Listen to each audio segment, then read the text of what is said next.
Here's problem 2. It wants me to solve. I have a quadratic here. Okay, I have a trinomial set equal to 0. And it wants me to find the value for x that's going to make this true.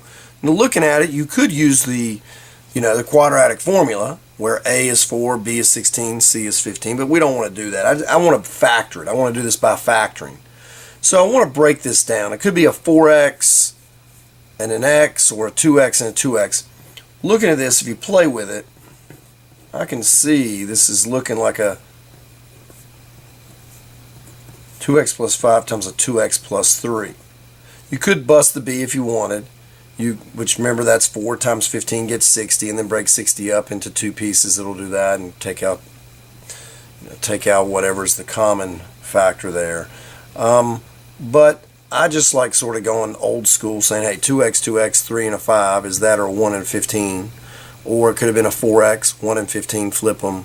But I could just see this in my head. I saw sort of a 10 and a 16. So this is what it is. So I know this times that equals 0. Now remember, if I had a times b is 0, and I said, hey, what's true? You'd say, oh, well, a's got to be 0 or b's got to be 0. That's the case right here. Because this is a 2x plus 5 times a 2x plus 3. That's a whole thing together. That's a whole thing together equaling 0. So either this has to come out to be a 0, or that must come out to be a 0. So all we got to do is set that's 0, or the 2x plus 3 is 0. I got a better plus sign. Now solving this, we subtract 5, 2x is equal to a negative 5, divide by 2, divide by 2, x is a negative 2.5. Doing this one, I subtract 3, 2x is negative 3, divide by 2, divide by 2, x is a negative 1.5. So your solutions are x is negative 2.5, or it could be negative 1.5.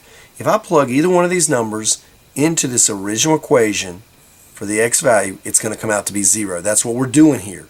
We're figuring out what solutions will make this equation equal to 0. We do it by factoring and setting then each of these individual pieces equal to 0 and solving it.